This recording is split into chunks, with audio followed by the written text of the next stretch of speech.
রাসূল সাল্লাল্লাহু আলাইহি সাল্লাম পবিত্রতা নিয়ে নিজে কি করেছেন এই বিষয়ে আমরা এক গুরুত্বপূর্ণ বিস্তারিত আলোচনা অবগত হব ইনশাআল্লাহ। আবু আইয়ুব আনসারী রাদিয়াল্লাহু তাআলা আনহু বলেন যে ফীহি রিজালুন ইহবুনা ইয়াতাতাহহারু, সেখানে কতগুলি লোক রয়েছে যারা পবিত্রতাকে ভালোবাসে, আর যারা পবিত্রতাকে ভালোবাসে আল্লাহ তাদের ভালোবাসেন। রাসূল সাল্লাল্লাহু আলাইহি ওয়াসাল্লাম আনসারদের বললেন, ইয়া মাশারাল আনসার ইন্নাল্লাহ আসনা আলাইকুম ফি তহুর ফামা তহুরুকুম, আল্লাহ তাআলা তোমাদের পবিত্রতার প্রশংসা করেন, তোমরা কি পবিত্রতা অর্জন করো। কোবাবাসী, কোবার আনসারেরা তোমাদের প্রশংসা করছেন পবিত্রতার, তো তোমরা কি পবিত্রতা অর্জন করো বলো তো দেখি। তো আনসারগণ বললেন, নাতাওয়াদ্দাউ লিস-সলাতে, আমরা সলাতের জন্য পানি দিয়ে ওযু করি। অনাগতাসিলু মিনাল জানাবা, আর ফরজ গোসলের প্রয়োজন হলে পানি দিয়ে গোসল করে পবিত্রতা অর্জন করি। অনাস্তানজি বিল মাই, আর পেশাব পায়খানার পরে পানি দিয়ে পবিত্রতা অর্জন করি। কালা রাকা ফিমা আসনাকুম ফালাইকুমুহু, হ্যাঁ এটাই আল্লাহ তাআলা তোমাদের এই কারণেই প্রশংসা করছেন যে তোমরা পছন্দনীয় পবিত্রতা অর্জন করো যা আল্লাহ ভালোবাসেন। হ্যাঁ এটাই ভালো। আমরা আজকের সূচনাতেই রাসূল সাল্লাল্লাহু আলাইহি সাল্লামের পবিত্রতা নিয়ে আলোচনা করতে গিয়ে আগে এই অংশটুকু স্পষ্ট হই। মসজিদে নববী থেকে প্রায় 3 কিলোমিটার দূরে একটি মসজিদ আছে, তার নাম কোবা মসজিদ। সেখানে যদি মানুষ 2 রাকাত সালাত আদায় করে তাহলে উমরা করলে যে নেকি হয় সেই নেকি হবে, এ কথা মুহাম্মদ সাল্লাল্লাহু আলাইহি সাল্লাম বলেন। অনেক বড় কথা, যেটা মসজিদে নববীতেও হবে না, যেটা বাইতুল মুকাদ্দাসেও হবে না। তো সেখানে আনসারদের কিছু লোক থাকতেন, তারা কেমন পবিত্রতা অর্জন করতেন যাদের ভালোবাসার কথা আল্লাহ তাআলা বলেন। তাতে আমরা বুঝলাম যে পবিত্রতাই তারা এই 3টে জিনিস করত। 1, পানি দিয়ে ওযু করে সালাত আদায় করত। 2, পানি দিয়ে ফরজ গোসল করে পবিত্রতা অর্জন করত। 3, পেশাব পায়খানার পরে পানি দিয়ে পবিত্রতা অর্জন করত। এই শেষের অংশটুকুকে ভারত, বাংলাদেশ, পাকিস্তানের এক শ্রেণীর লোক যা বুঝেছে তা জাল জয়ীফ হাদিস দিয়ে আংশিকভাবে প্রমাণিত হয়, রাসূল সাল্লাল্লাহু আলাইহি সাল্লামের কর্ম দিয়ে তা প্রমাণিত হয় না। আর তা হচ্ছে এই, আল্লাহ তাদের প্রশংসা করেছেন এই জন্য যে পেশাব পায়খানার পরে তারা ঢেল টিস্যু পেপার দিয়ে পবিত্রতা অর্জন করত। ঢেল টিস্যু পেপার নিয়ে 40 কদম হাঁটত, পায়ের ওপরে পা উঠাতো, খক খক করে কাশত। তাদের এই ব্যাপক গুরুত্বপূর্ণ পবিত্রতার কারণে আল্লাহ তাআলা তাদের প্রশংসা করেছেন। এই কর্ম, এই আচরণ একেবারেই নাজায়েজ, রাসূল সাল্লাল্লাহু আলাইহি সাল্লামের পবিত্রতা অর্জনের সরাসরি বিপরীত। প্রথমত, সাহাবীগণ এরকম আমল করতেন তা বোঝা যায় না। হাদিস দ্বারা যা বোঝা যায়, 1, আমরা ওযু করে সালাত আদায় করতাম। 2, আমরা পানি দিয়ে পবিত্রতা অর্জন করতাম ফরজ গোসলের। 3, পানি দিয়ে পেশাব পায়খানার পরে পবিত্রতা অর্জন করতাম। তো ফলাফলে এমন হলো সাহাবীগণ এমন করতেন, এ আবার কেমন কথা? সেইটা প্রমাণিত হলো কিভাবে? যদি তাই হয় তাহলে পুরুষেরাই কি পবিত্রতা অর্জন করবে? এবার মহিলাদের কি হবে? তাহলে মহিলারা কি ঢেল নিয়ে 40 কদম হাঁটবে? তারাও কি তারা পায়ের ওপরে পা উঠাবে? তারাও কি এইভাবে খক খক করে কাশবে? এটাই কি পবিত্রতা? রাসূল সাল্লাল্লাহু আলাইহি সাল্লাম পৃথিবীর সবচেয়ে সম্মানী, জ্ঞানীগুণী, বুদ্ধিমান, সচেতন, হুঁশিয়ার মানুষ, তিনি কি এইভাবে পবিত্রতার কথা বলবেন? তা কি হয়? আর এইটা এমন একটা ব্যাপার, 40 কদম কেন? 40 ঘন্টা পরে যদি ও ঢেল টিস্যু পেপার ফেলে তাহলে তার মনে সন্দেহ হবে, মনে হয় পেশাব আসলো। কেন? সে বিপদে পড়েছে। আল্লাহর নবী বলছেন, মানুষের পেশাব পায়খানার রাস্তা নিয়ে শয়তান দিনরাত খেলা করে। তোমরা সলাতে যদি বুঝতে পারো বায়ু এসেছে, সলাত থেকে যাবা না যতক্ষণ পর্যন্ত স্পষ্ট শব্দ না পেয়েছ বায়ু, যতক্ষণ পর্যন্ত স্পষ্ট গন্ধ না পেয়েছ বায়ু। কেননা শয়তান তোমাদের বিপাকে ফেলে দেয়। 10 মিনিট 20 মিনিট পরেও যদি ঢেল টিস্যু পেপার ফেলে তাহলে শয়তান তাকে বলবে, এই যে 1 ফোঁটা পেশাব আসলো, তাহলে আর পবিত্রতা অর্জন করবে কিভাবে? যা ঠিক নয়। চলেন দেখি। আনাস রাদিয়াল্লাহু তাআলা আনহু বলেন, কানান নবী সাল্লাল্লাহু আলাইহি ওয়াসাল্লাম ইয়াদখুলুল খালা, আল্লাহর নবী পেশাব পায়খানায় যেতেন। আল্লাহর নবী পেশাব পায়খানায় যেতেন। আমি আনাস আহমেলো ও গোলামুন এদাওয়াতান মিন মাইন ও আনাজাতান ইয়াস্তানজি রাসূলুল্লাহ সাল্লাল্লাহু আলাইহি সাল্লাম বিল মায়ে, আমি রাসূলের জন্য পাত্রে পানি নিয়ে যেতাম, তিনি সেই পানি দিয়ে পবিত্রতা অর্জন করতেন পেশাব পায়খানার পরে। বুখারী মুসলিম। অত্র বুখারী মুসলিমের হাদিস দ্বারা প্রমাণিত হয় যে রাসূল সাল্লাল্লাহু আলাইহি ওয়াসাল্লাম পানি দিয়েই পবিত্রতা অর্জন করতেন। তবে তার কর্মে ঢেল দিয়েও পবিত্রতা অর্জনের কথা এসেছে। তবে আগে ঢেল পরে পানি, আগে টিস্যু পেপার পরে পানি, আর এই পদ্ধতি এমন নোংরা অগ্রহণীয় পদ্ধতি রাসূল সাল্লাল্লাহু আলাইহি ওয়াসাল্লামের পক্ষ থেকে প্রমাণিত নয়, যা পুরুষ নারী সবাই করতে পারে না, আর এটা হয়ও না। চলেন পবিত্রতা। আনাস রাদিয়াল্লাহু তাআলা আনহু বলেন, কানান নবী সাল্লাল্লাহু আলাইহি ওয়াসাল্লাম ইযা দাখালাল খালা, যখন আল্লাহর নবী পেশাব পায়খানার জন্য টয়লেটে বা কোন এক নির্জনে যেতেন, ওই সময়তে তিনি বলতেন, আল্লাহুম্মা ইন্নী আউযু বিকা মিনাল খুবুসি ওয়াল খাবাইস, হে আল্লাহ, আমি তোমার নিকটে অপবিত্র জিন এবং অপবিত্র জিন্নি হতে আশ্রয় চাচ্ছি। এই কথা তিনি বলতেন পেশাব পায়খানায় গেলে।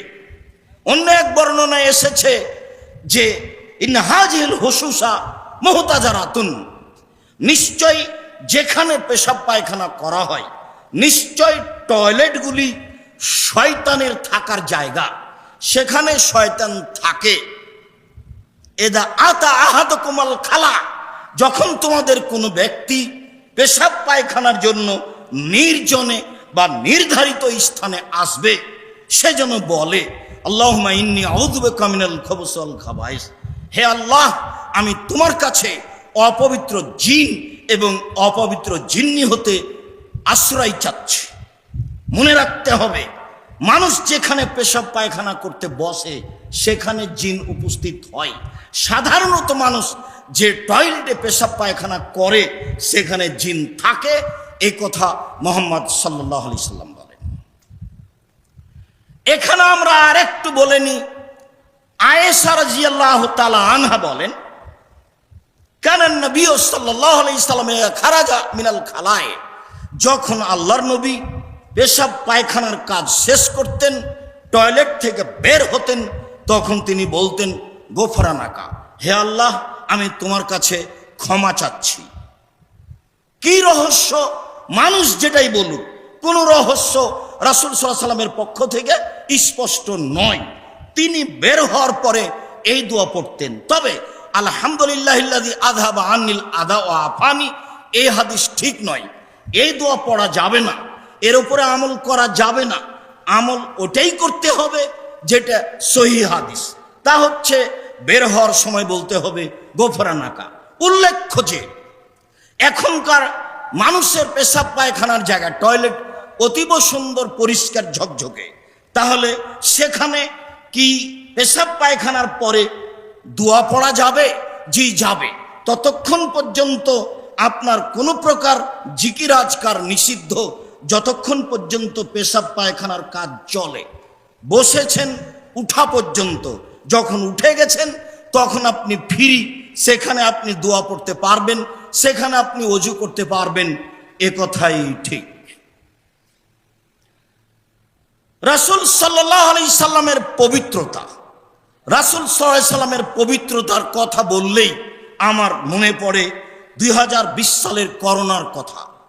রাসূল সাল্লাল্লাহু আলাইহি সাল্লামের পবিত্রতা দেখলে আপনার মনে হবে যে আসলেই আমরা ভুল বুঝে এই পদ্ধতিতে মাস্ক ব্যবহার করেছি এবং হাত ধৌত করেছি, যা রাসূল সাল্লাল্লাহু আলাইহি সাল্লামের পদ্ধতি নয়। রাসূল সাল্লাল্লাহু আলাইহি সাল্লাম ঘুম থেকে উঠে হাত পানিতে ঢোকাতেন না। কেন? হাতে পবিত্রতা লাগতে, অপবিত্রতা লাগতে পারে, আগে হাতকে ধুয়ে পরিষ্কার করে নেওয়া হোক। রাসূল সাল্লাল্লাহু আলাইহি সাল্লাম ওযুতে মুখে পানি দেওয়ার পূর্বেই তিনি হাতকে আগে ধৌত করেছেন কবজি পর্যন্ত, তারপরে তিনি মুখে পানি দিয়েছেন 3 বার। মানে হাতকে আগে রেডি করতে হবে, প্রস্তুত করতে হবে, এ কথা তিনি স্পষ্ট বলেছেন। হাত আগে ধুইতে হবে, এই জন্য যে লা তাদরি, তোমার জানা নাই রাতে হাত কোথায় কোথায় গেছিল, এমন এক অংশে চলে গেছে যার কারণে হাত অপবিত্র হয়ে গেছে, অতএব তাকে আগে ধুয়ে নাও। আয়েশা রাদিয়াল্লাহু তাআলা আনহা বলেন, কানান নবী সাল্লাল্লাহু আলাইহি সাল্লাম ইযাত্তাসালা মিনাল জানাবাত, যখন আল্লাহর নবী পবিত্রতার জন্য ফরজ গোসল করতেন, পবিত্রতা অর্জনের জন্য ফরজ গোসল করতেন, ফাবাদা গাসালা ইয়াদাইহি, প্রথমে তিনি হাত দুটি ধুয়ে নিতেন। হাতকে আগে প্রস্তুত করতে হবে ওযু করার জন্য, হাত দুটি আগে ধুয়ে নেওয়ার পরে ইয়াতাওয়াদ্দাউ কামা ইয়াতাওয়াদ্দাউ লিস-সালাতে, তিনি ওযু করতেন ফরজ গোসলের পূর্বে ওইভাবে যেইভাবে তিনি সালাতের জন্য ওযু করতেন। ফরজ গোসলের ওযু আর সালাতের ওযু একই ওযু। এই ওযুতেই পরবর্তীতে গোসলের পরে সালাত চলবে। পরের অংশে একটু বাক্য বলেনি। আয়েশা রাদিয়াল্লাহু তাআলা আনহা বলেন, সুম্মা ইদখিলু আসাবিআহু ফিল মায়ে, তারপরে তিনি পানিতে হাত ডুবাতেন। আগে ওযু করলেন, প্রথমে হাত ধুয়ে নিয়েছেন, তারপরে ওযু করলেন সালাতের ওযু। পূর্ণ ওযু করার পরে আবার তিনি পানিতে হাত দিতেন। হাত দিয়ে পানি নিয়ে তিনি তার শরীরের মাথার চুলগুলিকে ইউখাল্লিলু উসুলা শারিহি, মাথার চুলের ভিতরে আঙ্গুল ঢোকাতেন। মাথার চুলের ভিতরে আঙ্গুল ঢুকিয়ে চুলের গোড়াগুলিকে ভালো করে ধুয়ে নিতেন। সুম্মা ইয়াসুব্বু সালাসা গারাফাতিন বিয়াদাইহি, তারপর 2 অঞ্জলিতে করে পানি নিয়ে 3 অঞ্জলি পানি মাথায় ঢালতেন। সুম্মা ইয়াসুব্বু আলা জাসাদিহি কুল্লিহি, তারপর পুরো শরীরে পানি ঢেলে পবিত্রতা অর্জন করতেন। হাদিস বুখারী মুসলিম। এ কথা আয়েশা রাদিয়াল্লাহু তাআলা আনহা বলেন। বলছিলাম রাসূল সাল্লাল্লাহু আলাইহি সাল্লামের পবিত্রতার কথা বলতে গিয়ে এ অংশে চলে আসলো কিছু কথা। আমরা যে ফরজ গোসল করতে গিয়ে সালাতের ওযুর মতো ওযু করলাম, তো ফরজ গোসল করার পরে এখন এই ওযুতে সালাত হবে কি না? অবশ্যই হবে। কেন? ফরজ গোসলের কারণে শরীরের যেসব অঙ্গে হাত লেগেছে তাতে অজু ভেঙে যায়নি। এই গোসল অজু ভঙ্গের কারণ নয়, হেতুই সলাৎ চলবে, অজু ভেঙে যায়নি। উল্লেখ্য যে বুসরা রাদিয়াল্লাহু তাআলা আনহা বলেন, আল্লাহর নবী বলেছেন, এজা মাসসা আহাদুকুম যাকারাহু ফালিয়াতাওয়াদ্দা, কোন পুরুষ নারী তোমাদের কেউ যদি পুরুষ অঙ্গ বা স্ত্রী অঙ্গ স্পর্শ করে তাহলে অজু ভেঙে যাবে। তালক ইবনে আলী রাদিয়াল্লাহু তাআলা আনহু বলেন, সুইলা রাসূলুল্লাহ সাল্লাল্লাহু আলাইহি সাল্লাম আন মাসসির রাজুলি যাকারাহু বাদা মান ইয়াতাওয়াদ্দা, মানুষ যদি অজু করার পরে পুরুষ অঙ্গ স্ত্রী অঙ্গ স্পর্শ করে তাহলে কি অজু ভেঙে যাবে? কালা হালুহা ইল্লা বাদাতুম মিনহু, তা ভাঙবে কেন? এ তো শরীরেরই অংশ, অজু ভাঙবে কেন? এ তো শরীরেরই অঙ্গ। মুখামুখি দুই হাদিস, দুইটাই সহিহ। তাহলে এখন আমল কি হবে? এক শ্রেণীর বিদ্বান বললেন যে যে হাদিসে এসেছে অজু ভেঙে যাবে তার অনেকগুলি জবাব রয়েছে, অতএব সেটা গ্রহণীয় নয়। যে হাদিসে বলা হয়েছে অজু ভাঙবে না সেটাই বলবৎ। বিশেষভাবে পৃথিবীর যারা মাযহাব মেনে চলে শতকরা 90 জন লোক, তারা বলেছে অজু ভাঙবে না, এই জন্যই যে এটা শরীরের অঙ্গ, অতএব এ নিয়ে কোনো কথা নেই। আর যে হাদিসে ভেঙে যাবে বলা হয়েছে সে হাদিস এই কারণে অগ্রহণীয়। এক শ্রেণীর বিদ্বান বলেছেন যে হাত যদি অন্তরাল হয়ে পড়ে, অর্থাৎ কাপড়ের উপর থেকে যদি হাত পড়ে তাহলে অজু ভাঙবে না, আর যদি কাপড়ের ভিতর থেকে হাত পড়ে তাহলে অজু ভেঙে যাবে। এক শ্রেণীর বিদ্বান এভাবে বলেছেন। কিন্তু মূলত এটাই চূড়ান্ত যে অন্তরাল হয়ে পড়লে অজু ভাঙবে না এ কথা ঠিক নয়। হাদিস দুটাই সহিহ, এ কথাই ঠিক। যখন মানুষ উত্তেজনায় উত্তেজিত হয়ে পুরুষ অঙ্গ বা স্ত্রী অঙ্গে হাত লাগাবে তখন অজু ভেঙে যাবে, এটাই চূড়ান্ত। বাকি সময়ে অজু ভাঙবে না এটাই ঠিক, যেহেতু দুই হাদিসই ঠিক। সম্মানিত দিনী ভাই বোন, ঘুমালে, চিত হয়ে ঘুমালে অজু ভেঙে যায়, উটের গোশত খেলে অজু ভেঙে যায়, পেশাব পায়খানার পরে অজু ভেঙে যায়, বায়ু আসলে অজু ভেঙে যায়, শুক্রকীট বীর্য বের হলে অজু ভেঙে যায়, এর পূর্বে তরল কিছু আসলে অজু ভেঙে যায়, এমনটা কিছু না হলে অজু ভেঙে যায় না, এ কথাই ঠিক। যারা শুনেছি নখ কাটলে অজু ভেঙে যায়, ভুল শুনেছি। যারা শুনেছি বাচ্চাকে দুধ খাওয়ালে অজু ভেঙে যায়, কথা ঠিক নয়। মহিলাদের অজু করার পরে মাথা থেকে কাপড় পড়ে গেলে অজু ভেঙে যায়, কথা ঠিক নয়। কুকুরে কাপড় স্পর্শ করলে অজু ভেঙে যায়, কথা ঠিক নয়। অজু মাত্র এই কয়েকটা কারণে ভেঙে যায়, বাকি সময়ে অজু ভেঙে যায় না, এ কথাই ঠিক। পবিত্রতার জন্য একটা জরুরি অংশ বলে যায়, এ অংশ মাঝে মধ্যে আমাকে অবাক করে তোলে। তাতে বলার পূর্বেই আমি একটা কথা বলে রাখি, রাসূল সাল্লাল্লাহু আলাইহি ওয়াসাল্লাম কিয়ামতের লক্ষণ সম্পর্কে যত কথা বলেছেন প্রায় সবটাই বাস্তবায়ন হবে মুসলিম ভূখণ্ডের উপরে। সৌদি আরবে, কুয়েতে, কাতারায়, বাহরাইনে, দুবাই, মিশর, আবুধাবি, ওমান, এসব দেশগুলিতে রাসূল সাল্লাল্লাহু আলাইহি ওয়াসাল্লামের বলা কথাগুলি বাস্তবায়ন হবে কিয়ামতের লক্ষণ বলে। কেননা তিনিও বলেছেন আমার উম্মত মিশে যাবে ইহুদি খ্রিস্টানদের সাথে। তার মানে ইহুদি খ্রিস্টান তাকে মেনে নেয়নি, আর তাকে মেনে নেবে কিভাবে? ইহুদি খ্রিস্টানের বলছে, আরে তুমি আবার কে? ইব্রাহিম আলাইহিস সালামের দুইটা ছেলে, একটা হলো ইসমাইল আর একটা হলো ইসহাক। ইসহাকের পক্ষ থেকে ইয়াকুব, ইয়াকুবের পক্ষ থেকে ইউসুফ, ইউসুফের পক্ষ থেকে সব নবী, দাউদ হোক, সুলাইমান হোক, জাকারিয়া হোক, ঈসা হোক, মুসা হোক, সব নবী ইয়াকুবের পক্ষ থেকে, ইসহাকের পক্ষ থেকে, ইসমাইলের পক্ষ থেকে এতদিন পরে এসে 4000-5000 বছর পরে তুমি মোহাম্মদ ইসমাইলের পক্ষ থেকে, তোমাকে নবী আমরা কেমনে মেনে নি, মানব কি করে? তাই মানেনি, কিয়ামত পর্যন্ত মানবেও না। এ কথা আল্লাহ বলেছেন, এ কথা আল্লাহর নবী বলেছেন। ভাগ্যে যদি কারো ইসলাম গ্রহণ করা লেখা থাকে সেটা ভিন্ন কথা। তিনি এইভাবে বললেন, পৃথিবীর মানুষ শুনে রেখো, আমার উম্মত ইহুদি খ্রিস্টানদের সাথে মিশে যাবে এইভাবে। ডান হাতের বিঘত যেমন বাম হাতের সমান সমান সমান মিশে যাবে।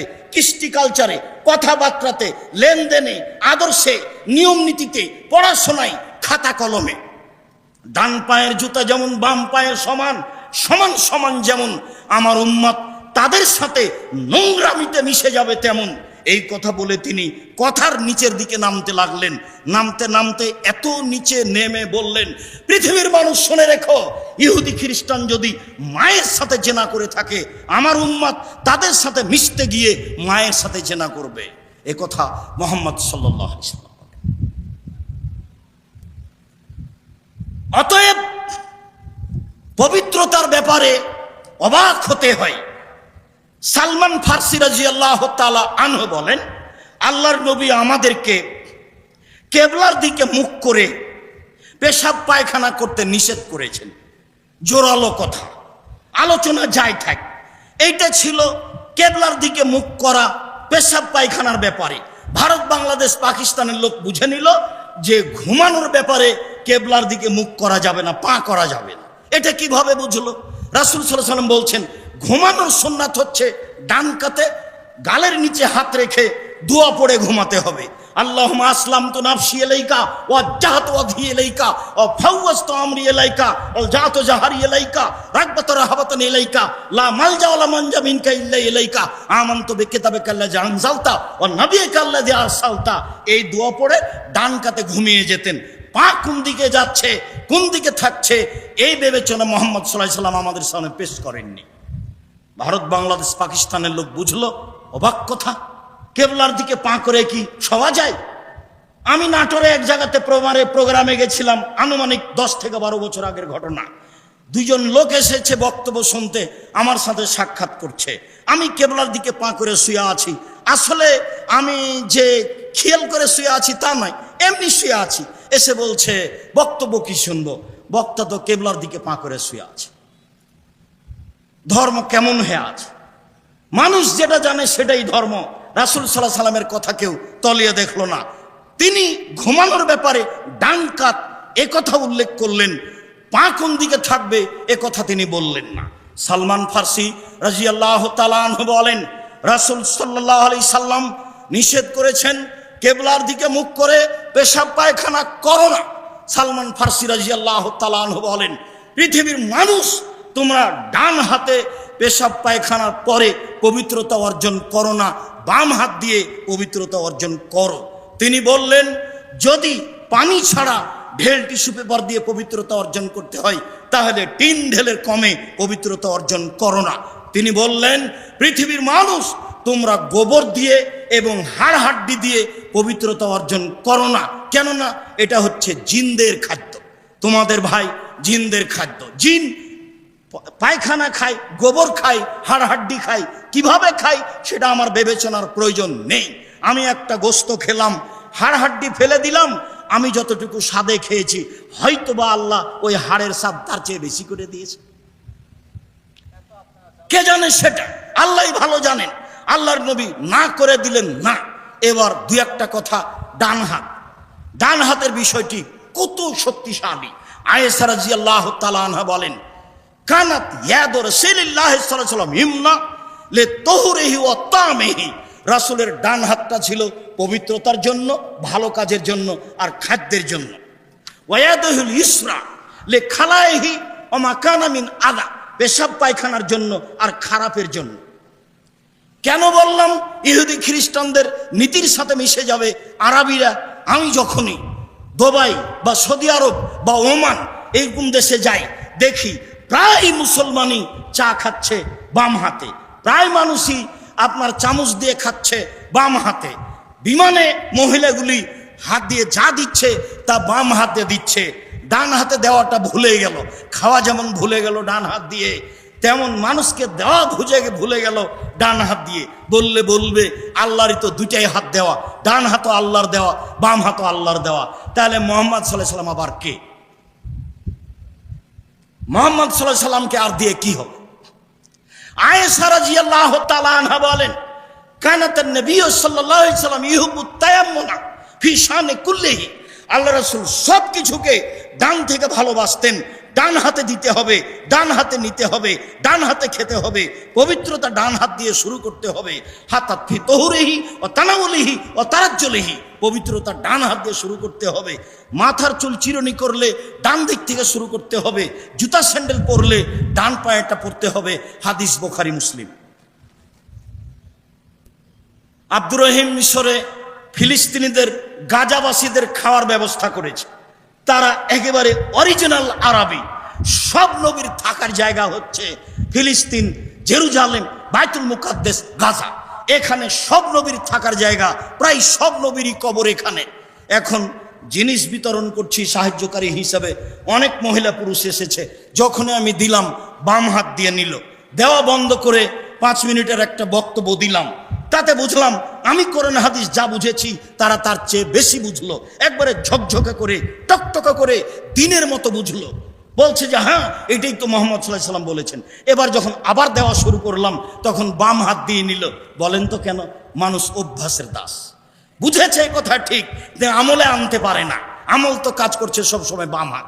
পেশাবে বাম হাত, পায়খানায় বাম হাত, খাওয়াতে বাম হাত, দেওয়াতে বাম হাত, সবকিছু তো বাম হাত। মানুষ এখন পশুর মতো হয়ে গেছে। আমার উম্মত ইহুদি খ্রিস্টানদের সাথে মিশে যাবে। ডান হাতের বিঘত যেমন বাম হাতের সমান, বাম পায়ের জুতা যেমন ডান পায়ের সমান। এ কথা বলতে বলতে নামতে নামতে বললেন, ইহুদি খ্রিস্টান যদি মায়ের সাথে জেনা করে থাকে, আমার উম্মত কৃষ্টি কালচারে, নিয়ম নীতিতে, চলাফেরাতে, খাওয়া দাওয়াতে, সব কিছুতেই এরাও এমনভাবে মিশে যাবে, শেষ পর্যন্ত তারা মায়ের সাথে জেনা করবে। সম্মানিত দিনী ভাই বোন, আয়েশা রাদিয়াল্লাহু তাআলা আনহার এইসব বিবরণে ডান হাতের বিষয়টি খুব ভালোভাবে স্পষ্ট হয়। এখানে কথাটি রেখে দিলাম। চলেন পবিত্রতায় যাই। শরীফ ইবনে হানি রাদিয়াল্লাহু তাআলা আনহু বলেন,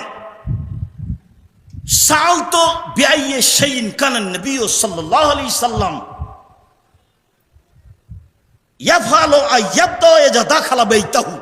আল্লাহর নবী যখন বাড়ি থেকে ভিতরে প্রবেশ করতেন তখন তিনি প্রবেশ করেই কি করতেন? তো আয়েশা রাদিয়াল্লাহু তাআলা আনহা বললেন বিসওয়াক। বাহির থেকে বাড়িতে ঢুকলে তিনি মেসওয়াক করতেন। হুযায়ফা ইবনে ইয়ামান রাদিয়াল্লাহু তাআলা আনহু বলেন, কানা নবী সাল্লাল্লাহু আলাইহি ওয়াসাল্লাম ইযা কামা মিনাল লাইলি লিতাহাজ্জুদ ইয়াসুসু ফাহু বিসওয়াকে। রাতে তিনি যখন তাহাজ্জুদের জন্য উঠতেন তখন তিনি দাঁত পরিষ্কার করতেন, মেসওয়াক করতেন। আয়েশা রাদিয়াল্লাহু তাআলা আনহা বলেন, লা ইয়ারকুদুন নবী সাল্লাল্লাহু আলাইহি সাল্লাম মিন লাইলিন ওয়ালা নাহারিন ওয়া ইয়াস্তাইকিদু ইল্লা ইয়াতাসাওয়াকু ক্বাবলা ইয়াতাওয়াদ্দা। আল্লাহ রাসূল দিনে ঘুমাক অথবা রাতে ঘুমাক, দিনে ঘুমাক অথবা রাতে ঘুমাক, ঘুম থেকে উঠলেই তিনি দাঁত পরিষ্কার করতেন। অজুর পূর্বে পরিষ্কার পরিচ্ছন্নতার একটা ছোট্ট অংশ আপনার সামনে পেশ করলাম। তাতে তিনি বলেছেন, আদেশ করেছেন, লাউলা আশুক্কা আলা উম্মতি লা আমারতুহুম ইয়াতাসাওয়াকা ইনদা কুল্লি সালাতিন ইনদা কুল্লি উজুইন। আমি যদি আমার উম্মতের উপরে ভারী না মনে করতাম তাহলে প্রত্যেক সালাতের সময়, অজুর সময় আমি মেসওয়াক করাটা জরুরি ঘোষণা দিয়ে দিতাম। যখনই জিবরাইল আসতেন আল্লাহর নবীর কাছে তখনই আল্লাহর নবীকে জিবরাইল বলতেন, দাঁত পরিষ্কার করেন, দাঁত পরিষ্কার করেন। এখানে এক শ্রেণীর মাওলানা যা বুঝেছে আমরা তা বলিনি, আমরা তা বুঝিওনি। আল্লাহর নবী অপবিত্র এই কথা আমি বলিনি। আল্লাহর নবী মানুষ, নূরের তৈরি নন, মাটির তৈরি। এই কথাটা বুঝাতে গিয়ে বলেছি যে মুহাম্মদ সাল্লাল্লাহু আলাইহি ওয়াসাল্লাম নূরের তৈরি, জিবরাইল নূরের তৈরি। জিবরাইল কেন বলবেন যে দাঁত পরিষ্কার করেন, দাঁত পরিষ্কার করেন, দাঁত পরিষ্কার করেন? পাল্টা যদি আল্লাহ নবী বলেন আপনি কয়বার করেন, আপনি কয়বার করেন? আপনিও নূরের তৈরি, আমিও নূরের তৈরি। ভুল হিসাব। মুহাম্মদ সাল্লাল্লাহু আলাইহি ওয়াসাল্লাম নূরের তৈরি নন, মুহাম্মদ সাল্লাল্লাহু আলাইহি ওয়াসাল্লাম মাটির তৈরি। মুহাম্মদ সাল্লাল্লাহু আলাইহি ওয়াসাল্লাম পিতামাতার মাধ্যমে এসেছেন, শুক্রকীটের মাধ্যমে এসেছেন। মুহাম্মদ সাল্লাল্লাহু আলাইহি ওয়াসাল্লাম একটা মানুষ। পার্থক্য বলতে জিবরাইল তার কাছে আসতেন দিন ধর্ম নিয়ে, সাধারণ মানুষের কাছে আসে না, এটাই পার্থক্য। অতএব মুহাম্মদ সাল্লাল্লাহু আলাইহি সাল্লাম এইভাবে ঘুমালে, ঘুম থেকে উঠলে, বাড়ির ভিতরে গেলে, সালাত আদায় করলে দাঁত পরিষ্কার করতেন। এরপরেও জিবরাইল সর্বোচ্চ পবিত্র সম্মানী মানুষ, যখনই তিনি আসতেন তখন বলতেন দাঁত পরিষ্কার করেন। জিবরাইলের সাথে কথা বলার জন্য সবসময় তাকে প্রস্তুত থাকতে হতো এবং তিনি পেঁয়াজ রসুন খাওয়া থেকে বিরত থাকতেন। পবিত্রতা। সম্মানিত দিনী ভাই বোন, মুহাম্মদ সাল্লাল্লাহু আলাইহি সাল্লামের পবিত্রতা ভিন্ন ধরনের। আয়েশা রাদিয়াল্লাহু তাআলা আনহা বলেন, কানা নবী সাল্লাল্লাহু আলাইহি সাল্লাম ইযা কানা দুলুমান ফারাদা আইয়াকুলা আও ইয়ানামা।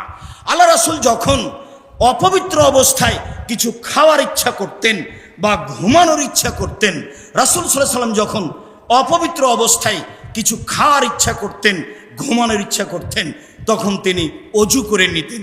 অজু করে নিয়েছেন মানে এখন তিনি পবিত্র, আর কোনো সমস্যা নেই। এই পবিত্রতায় তিনি সালাত আদায়, এই পবিত্রতায় তিনি ঘুমাতে পারবেন, খাদ্য খেতে পারবেন।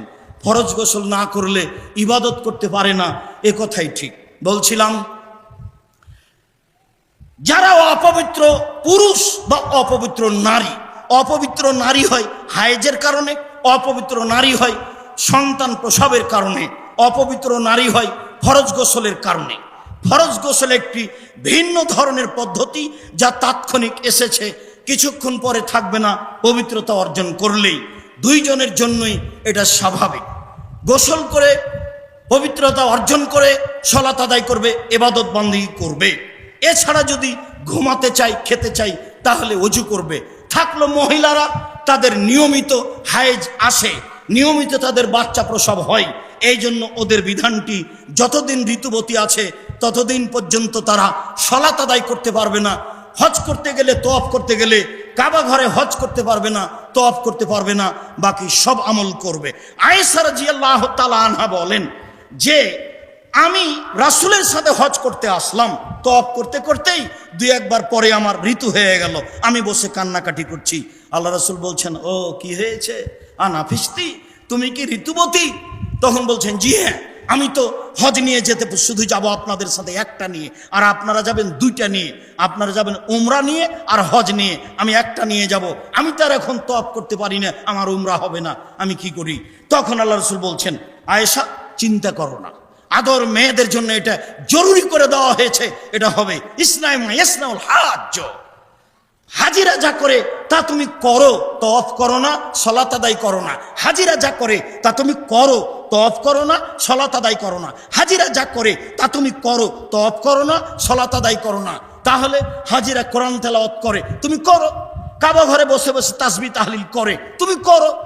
তারা কাবায়াতে যায়, আরাফার মাঠে যায়, তুমি যাও। সাই করে হাজিরা করো, আপনার সাফা মারো সাই করে, তুমি করো। আরাফার মাঠে হাজিরে যায়, তুমি যাও।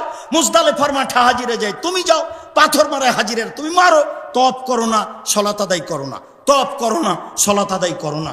তারা নির্দ্বিধায় কোরআন তেলাওয়াত করবে এ অবস্থায়। আর নেফাস, বাচ্চা প্রসবের পরে তার সময় ঊর্ধ্বে সীমা 40 দিন। 40 দিনের আগে ভালো হলে সালাত আদায় করবে। ঊর্ধ্বে সীমা 40 দিনের পার হয়ে গেলে, 40 দিনের পরেও যদি রক্ত দেখে, তাহলে তাকে সালাত আদায় করতে হবে। এই সময়গুলিতে তাসবিহ তাহলিল, জিকির আজকার, কোরআন তেলাওয়াত সব কিছুই করবে। করবে না সালাত আদায়, আর করবে না তওয়াফ। এখানে আর একটু গুরুত্বপূর্ণ কথা বলি, দ্বিতীয় খুতবায় বলি। আল্লাহুম্মা সাল্লি আলাইহি, আল্লাহুম্মা বারিক।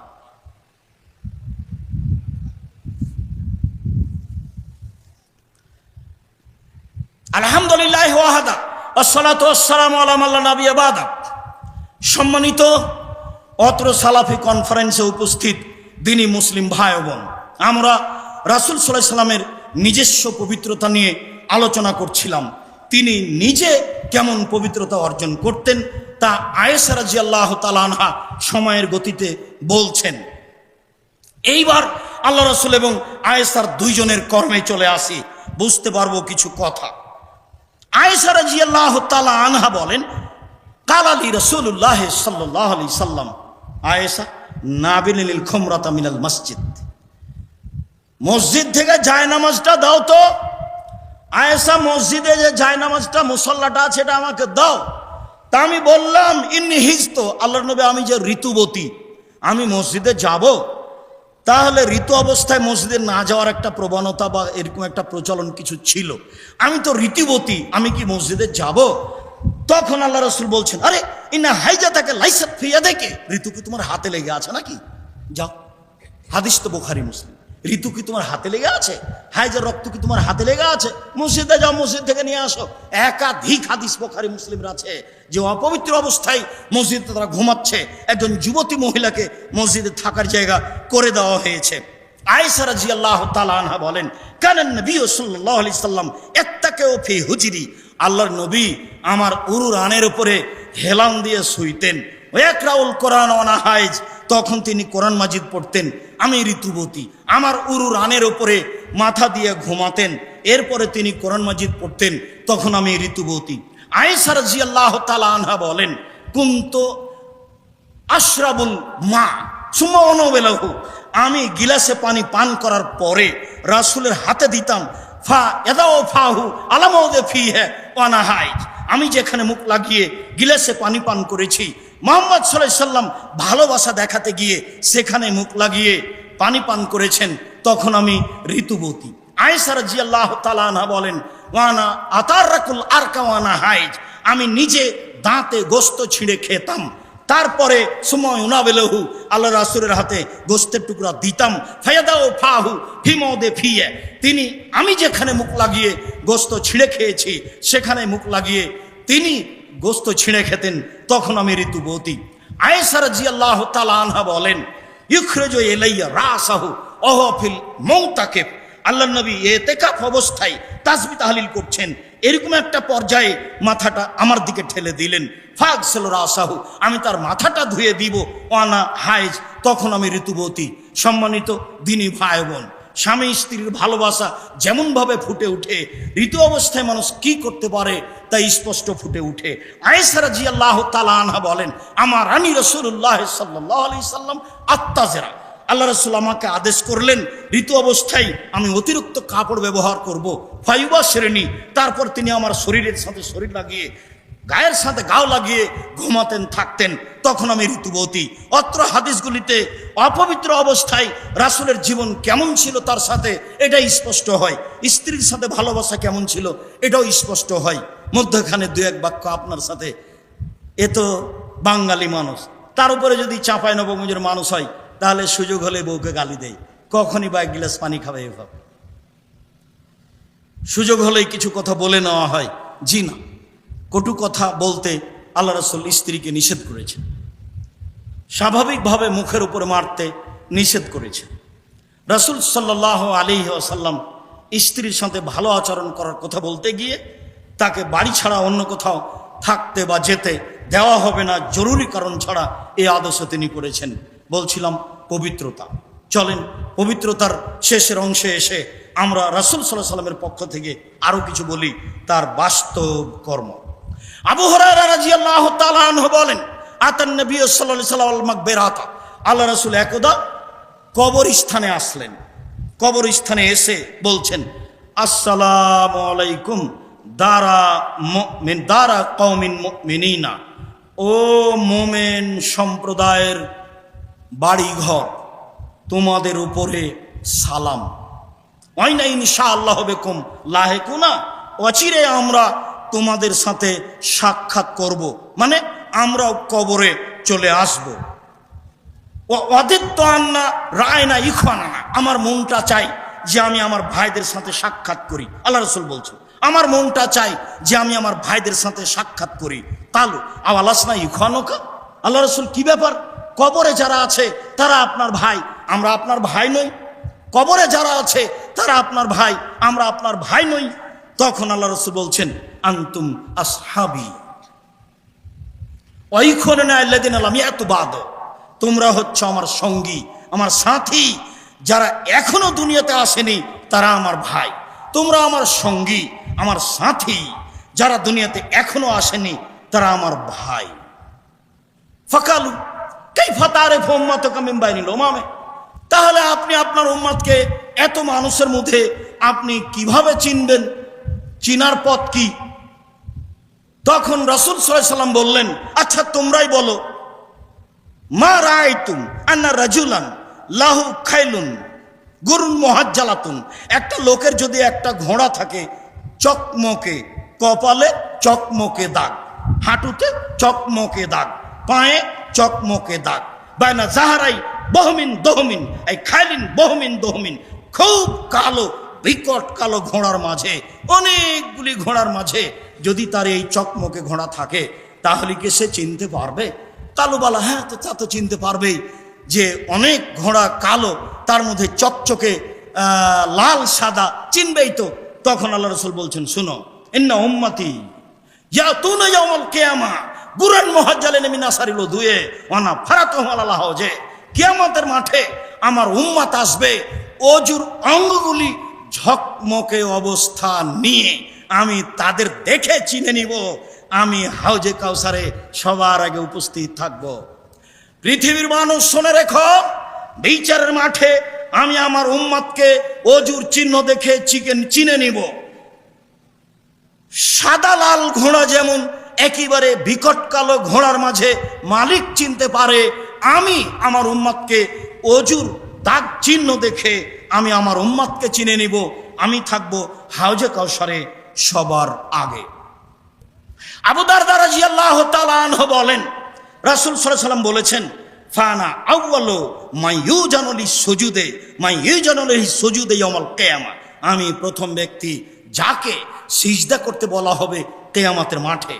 ইব্রাহিম আলাইহিস সালাম এই সুযোগ পাবেন না, পৃথিবীর কোনো মানুষ পাবে না। আমি প্রথম ব্যক্তি যাকে সিজদা করতে বলা হবে কিয়ামতের মাঠে। আনা আউয়ালু, আমি প্রথম ব্যক্তি যাকে বলা হবে আইয়ারফা রাসাহু, মাথা উঠাও, আমি মাথা উঠাবো। ফা আমজুরা ইলা উম্মতি মিন বাইনিল উমামে, আমি আমার উম্মতকে দেখব হাজারো উম্মতের মাঝে, আমি দেখেই চিনে নিব। ওয়া আরফা আন ইয়ামিনি আন খালফি ওয়া শিমালি, সামনে দেখে চিনবো আমার উম্মতকে, ডান দিকে দেখে চিনবো আমার উম্মতকে, বাম দিকে দেখে চিনবো আমার উম্মতকে, পিছন দিক থেকে চিনবো আমার উম্মতকে। কালা রাজুলুন, একজন সাহাবী বললেন, কাইফা তারিফু উম্মাতুকা মিন বাইনিল উমামে ফিমা বাইনা নূহ ইলা উম্মাতিক। সেই নূহ থেকে নিয়ে আদম থেকে নিয়ে কিয়ামত পর্যন্ত আপনার উম্মত সহ যত মানুষ এসেছে, যত মানুষ আছে, যত মানুষ আসবে, হাজারো লাখো কোটি মানুষের মাঝে আপনি আপনার উম্মতকে কি দেখে চিনবেন? তখন আল্লাহ রাসূল বলছেন, আন্নাহুম ইয়াতুনা ইয়াউমাল কিয়ামা গুররান মুহাজ্জালিনা মিন আসারিল উজুয়ে। মনে রেখো, বিচারের মাঠে আমার উম্মত আসবে অজুর চকচকে দাগ নিয়ে। লাইসা আহাদুন কাযালিকা গায়রুহুম, কিয়ামতের মাঠে আমার উম্মত ছাড়া আর কারো এরকম অজুর দাগ চিহ্ন থাকবে না। অজু কেউ করেননি এই কথা আমরা বলতে চাচ্ছি না, তবে অজুর চকমকে দাগ শুধুমাত্র মুহাম্মদ সাল্লাল্লাহু আলাইহি ওয়াসাল্লামের উম্মতের আমাদের থাকবে এই কথা মুহাম্মদ সাল্লাল্লাহু আলাইহি ওয়াসাল্লাম বললেন। এক চিহ্ন। দুই, তিনি বললেন, ওহম ইউতুনা বিআইদিহিম কুতুবাহুম, তাদের ডান হাতে আমল নামা দেওয়া হবে, আমি তাদের আমল নামা ডান হাতে দেওয়া দেখেই চিনে নিব এইগুলি আমার উম্মত, তাহলে অন্যদের ডান হাতে আমল নামা দেওয়া হবে না।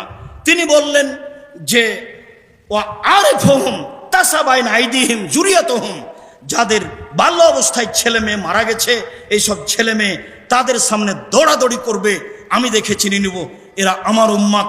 তাহলে তিনি বিচারের মাঠে আমাদেরকে চিনবেন। তার তিনটা লক্ষণ বললেন, চিহ্ন বললেন। এক, অজুর দাগগুলি হবে চকচকে। দুই, ডান হাতে খাতা দেওয়া হবে। তিন, এদের যারা ছোট ছোট ছেলে মেয়ে মারা গেছে তাদের সামনে দৌড়াদৌড়ি করবে, এটা দেখে তিনি চিনে নেবেন এরা আমার উম্মত। যার কারণে বিভিন্ন সময়ে বলেছি যে ছেলে কম নিলে ইহকালে লস, পরকালে লস। আর যদি ছেলে মেয়ে বেশি নেন তাহলে ইহকালও লাভ, পরকালেও লাভ। আপনারা 8-10 ভাই বোন, 3-4টা মারা গেছে, এখনো 5-7 জন আছেন, টাকাও বেশি, সম্মানও বেশি।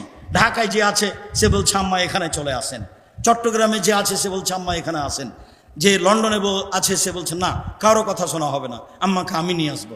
দেখছেন সম্মান? আর একটা যদি হয় দুনিয়ার বদ শয়তান, মাকে বের করে দিয়েছে বাড়ি থেকে। এই হিসাব নিয়ে ভালো ফলে আসা যাবে না, এ কথা রাসূল সাল্লাল্লাহু আলাইহি ওয়াসাল্লাম বলছেন।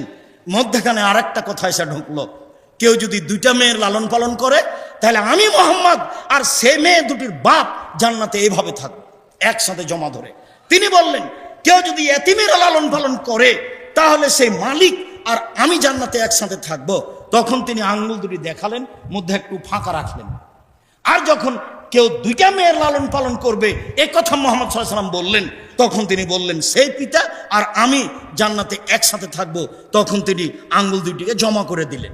তিনি আরো বললেন, কোন পিতা যদি 3 জন মেয়ের লালন পালন করে, তাহলে সে মেয়ে হবে বিচারের মাঠে মধ্যে, ওইদিকে থাকবে জাহান্নাম, আর এদিকে থাকবে পিতা, মধ্যে থাকবে মেয়েরা। 3টা মেয়ে যতক্ষণ পর্যন্ত ঘোষণা না হবে তাদের পিতার জান্নাতে যাওয়া, ততক্ষণ পর্যন্ত মেয়েরা এখান থেকে সরবে না। হয় জান্নাত, নইলে ঘেরে থাকবে তারা। এটাই চূড়ান্ত সিদ্ধান্ত। এই কথা মুহাম্মদ সাল্লাল্লাহু আলাইহি ওয়াসাল্লাম বলেছেন। 10টা ছেলেকে উচ্চ শিক্ষা দিলে ছেলে বাপের কিছু করবে, এ কথা মুহাম্মদ সাল্লাল্লাহু আলাইহি ওয়াসাল্লাম বলেননি। তো বাপ ছেলেকে পড়াবে কেন? জন্ম দিয়েছে এই জন্য। চলেন পবিত্রতায় মুহাম্মদ সাল্লাল্লাহু আলাইহি ওয়াসাল্লামের কথা বলে শেষের দিকে চলে আসি। ইবনে আব্বাস রাদিয়াল্লাহু তাআলা আনহু বলেন যে রাসূল সাল্লাল্লাহু আলাইহি ওয়াসাল্লাম আমাদের বললেন যে আল্লাহ তাআলা বলেন, আল্লাহ তাআলা আমাদের নবীকে বলছেন, ইয়া মুহাম্মদ। আল্লাহ নবীকে মোহাম্মদ বলে ডাকতেন, জিবরাইল নবীকে মোহাম্মদ বলে ডাকতেন, সাহাবীগণ নবীকে বলতেন আল্লাহ রাসূল বলেছেন, আল্লাহর নবী বলেছেন। স্ত্রীগণ বলতেন আল্লাহ রাসূল বলেছেন, আল্লাহর নবী বলেছেন। আর এখন আলেম ওলামারা এক শ্রেণীর মানুষ বলছে পাক হুজুর সাল্লাল্লাহু আলাইহি ওয়াসাল্লাম বলেছেন, পবিত্র হুজুর, পাক হুজুর। এগুলো সব ভ্রান্ত কথা। কোরআন মাজিদের গায়ে শরীফ লেখা আছে, যেমন লেখা আছে, যেমন কিয়ামত পর্যন্ত শরীফ হবে না, মাজিদি হবে, ফুরকানি হবে, কখনো শরীফ হতে পারে না। মানুষের বানানো কথা। ঠিক আল্লাহ রাসূলকে ডাকতে হবে এইভাবে, আল্লাহ রাসূল বলেছেন, আল্লাহ রাসূল খেয়েছেন, আল্লাহ রাসূল দিয়েছেন, এভাবে বলতে হবে। আল্লাহ বলতেন মোহাম্মদ, জিবরাইল বলতেন মোহাম্মদ। আল্লাহ বলছেন মোহাম্মদ হাল তাদরি ফিমা ইয়াক্তাসিমুল মালাউল আলা। মোহাম্মদ আপনি কি বলতে পারেন কি বিষয় উপরে নিয়ে হইচই হচ্ছে? আল্লাহ নাম। তিনি বলে হ্যাঁ আমি বলতে পারি। ফিল কাফারাত, মানুষের পাপ কিসে মিটে যায় সেই নিয়ে কথাবার্তা চলছে উপরে। এই কথা বলে তিনি বলছেন, শোনেন মানুষের পাপ কিসে মিটে যায়। আল মাকসুবাদাস সালাওয়াত, মসজিদে বসে যদি সালাতের পরে তাসবিহ তাহলিল করে তাহলে মানুষের পাপ মিটে যায়। 2, মানুষ যদি পায়ে হেঁটে মসজিদে যায় তাহলে মানুষের পাপ মিটে যায়। 3, মানুষ যদি সুন্দর করে ওযু করে তাহলে মানুষের পাপ মিটে যায়। 3, 1, সুন্দর করে ওযু করলে মানুষের পাপ মিটে যায়, মান বেড়ে যায়। 2, সালাতের পরে মসজিদে বসে বসে তাসবিহ তাহলিল করলে পাপ মিটে যায়, মান বেড়ে যায়। 3, পায়ে হেঁটে মসজিদে গেলে পাপ মিটে যায়, মান বেড়ে যায়। সালাম ফেরার পরই সব জায়গাতে উঠে দাঁড়াই, এই নীতি টোটালাই বন্ধ করতে হবে। এরপরে রাসূল সাল্লাল্লাহু আলাইহি ওয়াসাল্লাম বললেন, মান ফালাহাদা আশাবে খায়রিন মাতাবে খায়রিন। এমনটা করলো যে তার মরে যাওয়া ভালো, তার বেঁচে থাকা ভালো, তার মরে যাওয়া ভালো, তার বেঁচে থাকা ভালো, তার মরে যাওয়া ভালো, তার বেঁচে থাকা ভালো। এই কথা বলার পরে রাসূল সাল্লাল্লাহু আলাইহি ওয়াসাল্লাম বলছেন, ওয়ারাজুল কানা মিন খাতিতিহি কায়ামিন ওয়ালাদাত উম্মুহু। তারপরে লোকটা হয়ে যায় সেই দিনের মতো যেদিন তার মাতাকে জন্ম দিয়েছে। তারপর লোকটা হয়ে যায় সেই দিনের মতো যেদিন তার মাতাকে জন্ম দিয়েছে। লোকটা নিষ্পাপ হয়ে যায়। এই 3টি কাজে মানুষ নিষ্পাপ হয়ে যায়। উল্লেখ্য যে আরো 2টা কাজে মানুষ নিষ্পাপ হয়ে যায়, এ কথা আল্লাহ রাসূল বলেছেন। তার একটা হলো কেউ যদি হজ করে, হজ কবুল হয়ে যায়, তাহলে হয়ে যায় সেই দিনের মতো যেদিন তার মাতাকে জন্ম দিয়েছে, নিষ্পাপ হয়ে যায়। আর একটা হচ্ছে মানুষ অসুস্থ হয়ে যদি বলে আলহামদুলিল্লাহ, তাহলে লোকটি হয়ে যায় সেদিনের মতো যেদিন তার মাতাকে জন্ম দিয়েছে, নিষ্পাপ হয়ে যায়। আর এখন মানুষ যদি অসুখ হয়, সামান্য অর্থ সম্পদ যদি থাকে, তাহলে সিঙ্গাপুর বা আর কোথাও।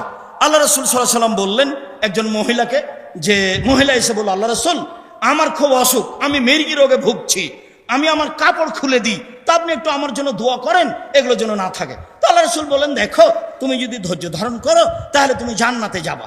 তখন মহিলা বলছে, আল্লাহ রাসূল আচ্ছা ঠিক আছে, আমি আমার অসুখের উপরে ধৈর্য ধারণ করলাম, তবে আমি যে মির্গি রোগে কাপড় চোপড় খুলে দিই এটা যেন না হয়। আচ্ছা ঠিক আছে, দোয়া করে দিলাম, তোমার এইটা হবে না। এখন সাহাবীরা বলছেন, আরে শোনো শোনো শোনো, কেউ যদি জান্নাতি মহিলা দেখতে চাও তো এই মহিলা, আল্লাহ রাসূল তার বেরে জান্নাত ঘোষণা দিয়েছে, অসুস্থ অবস্থায় ধৈর্য ধারণ করেছে। সেই জন্য আল্লাহ রাসূল বলেছেন, মানুষ অসুস্থ হয় যখন, তখন তার পাপ ঝরে যায় ওইভাবে কামারের হাপরে, কামারের কর্মকারে হাপরে লোহা দেওয়ার পরে, স্বর্ণ দেওয়ার পরে, চাঁদি দেওয়ার পরে যখন একবারে লাল হয়ে ওঠে, ওই সময়ে তার ময়লা ঝরে যায় যেমন, মানুষ অসুখ হলে তার পাপ ঝরে যায় তেমন। এরপরেও মানুষ সেটা বুঝতে চায় না। পরের অংশে বলি, এবার আল্লাহ বলছেন, মুহাম্মদ এজা সাল্লাইতা যখন তুমি সলাত আদায় করবে ফাকুল, তখন তুমি বলো। আল্লাহ বলে দিচ্ছেন আমাদের নবীকে, আপনি যখন সলাত আদায় করবেন তখন আপনি বলবেন, কি বলবেন? আপনি বলবেন আল্লাহুম্মা ইন্নী আসআলুকা ফিলাল খাইরাতে ওয়া তারকাল মুনকারাতে ওয়া হুব্বাল মাসাকিন। আল্লাহ, আমি তোমার কাছে চাচ্ছি ভালো কর্ম করতে, মন্দ কর্ম ছাড়তে, মিসকিন দরিদ্রদের ভালোবাসতে। আল্লাহ, আমি তোমার কাছে চাচ্ছি ভালো কর্ম করতে, মন্দ কর্ম ছাড়তে, আর ফকির মিসকিনকে ভালোবাসতে। এই তিনটা আল্লাহ আমাদের নবীকে শিখিয়ে দিচ্ছেন। আপনি বলুন, আল্লাহ আমি যেন ভালো কর্ম করতে পারি, আমি যেন মন্দ কর্ম ছেড়ে দিতে পারি, আমি যেন ফকির মিসকিনকে ভালোবাসতে পারি। এই দোয়া আল্লাহ শিখিয়ে দিচ্ছেন আমাদের নবীকে তার নিজস্ব কর্মের মধ্যে। এই দোয়া সম্মানিত সালাফি কনফারেন্সের দিনী মুসলিম ভাই বোন, আমরা শেষে চলে আসি। রাসূল সাল্লাল্লাহু আলাইহি ওয়াসাল্লাম বললেন, করলেন, কেউ যদি বা নিজে যে ব্যক্তি ওযু করবে, ওযু শেষে বলবেন আশহাদু আল্লা ইলাহা ইল্লাল্লাহু ওয়াহদাহু লা শারীকা লাহু ওয়া আশহাদু আন্না মুহাম্মাদান আবদুহু ওয়া রাসূলুহু। তাহলে জান্নাতের 8টি দরজা সবটাই খুলে গেছে। ফালিয়াদখুল ফি আইয়িহা শা, এখন ইচ্ছা যেটা দিয়ে ইচ্ছা ঢুকতে পারে। 8টাই দরজা খোলা, যেটা দিয়ে ইচ্ছা সেটা দিয়ে মানুষ ঢুকতে পারে। মহিলা যদি 4টা কাজ করে জান্নাতের সব দরজা খুলে যায়। 1, 5 ওয়াক্ত সালাত, 2, রমজান মাসের রোজা, 3, স্বামীকে মেনে চলা, 4, জেনায় লিপ্ত না হওয়া। তাহলে মহিলার জন্য জান্নাতের সব দরজা খুলে গেছে। কেউ যদি ওযুর পরে বলে আশহাদু আল্লা ইলাহা ইল্লাল্লাহু ওয়াহদাহু লা শারীকা লাহু ওয়া আশহাদু আন্না মুহাম্মাদান আবদুহু ওয়া রাসূলুহু, তাহলে তার জন্য 8টি দরজা খুলে গেছে, যেটা দিয়ে ইচ্ছে প্রবেশ করবে। আমলে নিয়ে আসতে হবে কর্ম। সম্মানিত দিনী ভাই বোন, আমরা খুতবার শেষ অংশে এসে বলি, আমরা সবাই জানি জামিয়া সালাফিয়ার সার্বিক অবস্থা। আমরা সে বিষয়ে বিস্তারিত বলতে চাই না। আমরা বলতে চাই বাংলাদেশের শীর্ষস্থানীয় প্রতিষ্ঠান জামিয়া সালাফিয়া, সর্ববৃহৎ আয়াতনে, সবচেয়ে বড় শিক্ষক গণে, সবচেয়ে বড় শিক্ষক মানে সবচেয়ে বড় শিক্ষক শিক্ষিকা সংখ্যায় সবচেয়ে বড়, এতিমে 519 জন এতিম অসহায় মানুষ আছে। জামিয়া সালাফিয়া এখানে একাডেমিক ভবনের নির্মাণ কাজ চলছে। জামিয়া সালাফিয়া রূপগঞ্জ নারায়ণগঞ্জে আপনার একটি বড় মসজিদ নির্মাণের কাজ চলছে, যার পূর্ব পশ্চিম হলো 200 ফুট, উত্তর দক্ষিণ হলো 300 ফুট। 100 ফুটের উপরে কাজ চলছে, তাতে প্রায় 1.5 কোটি টাকা পাইলিংয়ে গেছে। এখন মেঝা ঢালাতে প্রায় 1.5 কোটি টাকা হবে বলে সবাই বলতে চাচ্ছে। মোটামুটি কাজ শেষের দিকে। দিনাজপুর জামিয়া সালাফিয়ায় 4 তলা ঢালাই হয়েছে, কাজ চলছে। আমি আপনাদেরকে এখানে যেটুকু বলতে চেয়েছি সেটুকু হচ্ছে এই, জামিয়া সালাফের রসিদ বহি বাহিরে ব্যবহার হয় না, কোনো শিক্ষক তা বাহিরে নিয়ে যায় না, নিষেধ আছে। জামিয়া সালাফের ব্যাপারে কেউ খোলা মাঠে বলতে পাবে না। যা বলবো আমি, জামিয়া সালাফিয়ার সব কাজ সরকারিভাবে অডিট হয়, সরকারিভাবে অডিট হয়ে সেগুলি বিতরণ হয়ে থাকে। সরকারিভাবে বাহির থেকে শিক্ষক আসেন, যারা আছেন বাহির থেকে এসে, যারা কিছুক্ষণ পরে আসছেন বা এসে গেছেন মদিনা বিশ্ববিদ্যালয়ের শিক্ষক, তাদেরকে আমরা রাতে দেখতে পাবো। যারা সময় সময় এখানে পাঠদান করে থাকেন, ইন্ডিয়া থেকে যারা এসেছেন তারা নিয়মিত এখানে পাঠদান করে থাকেন। কালকের ওই ছেলের বিবরণে আমরা জামিয়া সালাফের সার্বিক অবস্থা বুঝতে পেরেছি। আমার মনে বড় স্বাদ, আমি এই দেশের মাটিতে উন্নত মানের প্রতিষ্ঠান গর্বই গর্ব ইনশাআল্লাহ, যেখানে ছেলে মেয়ে বাংলা, ইংরেজি, আরবি উন্নত মানের শিক্ষা অর্জন করে জাতির অন্যায়ের বিরুদ্ধে লড়বে, মুখে কলমে মিডিয়ায় লড়বে ইনশাআল্লাহ। এটা জীবন বাজি রেখে চেষ্টা চালিয়ে যাচ্ছি, বলে যাচ্ছি। আল্লাহকে বলছি, আপনাকে বলার জন্য আমি আন্তরিকভাবে অনুরোধ জানাচ্ছি।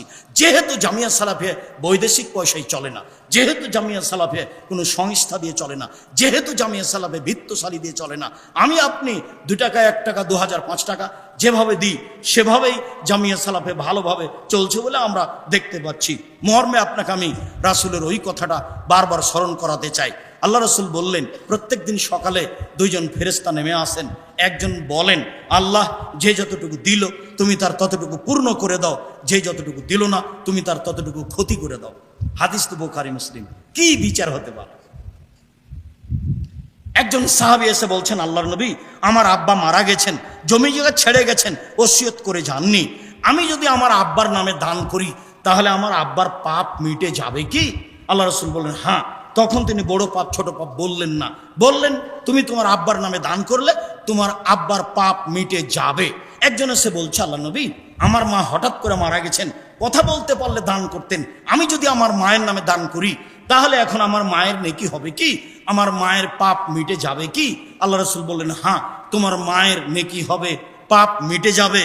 সালাত আপনার কাজ আর একজনের হবে না, হজ আপনার কাজ আর একজনের হবে না, সিয়াম রোজা আপনার কাজ আর একজনের হবে না, কোরআন তেলাওয়াত আপনার কাজ আর একজনের হবে না, তাসবিহ তাহলিল আপনার কাজ আর একজনের হবে না। শুধুমাত্র দুনিয়াতে একটাই কাজ আছে যেটা আর একজনের জন্য হবে, সেটা হলো দান। আপনি আপনার মায়ের নামে দান করলেন, আপনার মায়ের কবরের শাস্তি বন্ধ হয়ে গেল। এ কথাই মুহাম্মদ সাল্লাল্লাহু আলাইহি সাল্লাম বলেছেন। তিনি বলেছেন, পানি যেমন আগুনকে নিভিয়ে দিতে পারে, দান তেমন মানুষের পাপকে মিটিয়ে দিতে পারে। মর্মে আপনাদের প্রতিষ্ঠান, শিরক মুক্ত প্রতিষ্ঠান জামিয়া সালাফিয়া, বিদআত মুক্ত প্রতিষ্ঠান জামিয়া সালাফিয়া, দল মুক্ত প্রতিষ্ঠান জামিয়া সালাফিয়া, সংগঠন মুক্ত প্রতিষ্ঠান জামিয়া সালাফিয়া, হিংসা মুক্ত প্রতিষ্ঠান জামিয়া সালাফিয়া, একেবারেই আল্লাহকে সন্তুষ্ট করার জন্য চলমান প্রতিষ্ঠান জামিয়া সালাফিয়া। এইখানে যদি আপনি 10 টাকা দান করেন, আমার ওই কথাটা সবসময় মনে জাগে, পতিতালয়ের মহিলা যদি কুকুরকে পানি পান করে জান্নাত পেতে পারে, আপনি জামিয়া সালাফিয়ায় নিঃস্বার্থপরভাবে 10 টাকা দান করলে জান্নাত পাবেন ইনশাআল্লাহ। এটা আমার দৃঢ়তা কাজ করে। মর্মে জামিয়া সালাফিয়ার জন্য আন্তরিকভাবে দোয়া করবেন। যেমন ঠিক যখন দানের সময় আসবে তখন দান করবেন তেমন। আর এভাবে মনে রাখবেন, আল ইয়াদুল উলিয়া খায়রুম মিন ইয়াদিস সুফলা, দেওয়া হাত ভালো নেওয়া হাতের চেয়ে। বুখারী মুসলিম।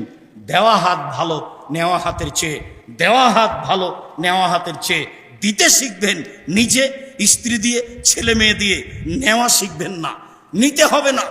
দরিদ্রতা থেকে দরিদ্র হলেও, হত দরিদ্র হলেও মানুষের কাছে হাত পাতিয়ে নিতে হবে না, দিতে হবে সব সময়। এই আদর্শে গড়ে উঠবেন। এটাই রাসূল সাল্লাল্লাহু আলাইহি সাল্লাম বলেছেন। সালাফি কনফারেন্সে উপস্থিত হওয়া সকল দিনী ভাই বোনের কাছে আমি আন্তরিকভাবে রাসূল সাল্লাল্লাহু আলাইহি সাল্লামের এই কথা জীবনে বাস্তবায়ন করার জন্য আন্তরিকভাবে দাবি জানাই। অবশ্যই পালন করার চেষ্টা করবেন। আমরা দুঃখিত, মানুষের তুলনায় জায়গা কম হয়েছে, সময়ের গতিতে হবে ইনশাআল্লাহ। সালাতের পরে বাকি কথা হবে, সালাম ফিরে কেউ উঠবে না। বলছিলাম, আল্লাহ রাসূল সাল্লাল্লাহু আলাইহি সাল্লাম বাস্তব জীবনে যেভাবে পবিত্রতা দেখিয়েছেন, যেভাবে ইবাদত দেখিয়েছেন, তুমি আমাদেরকে সেইভাবে পবিত্রতা দেখাও, পবিত্রতা দাও।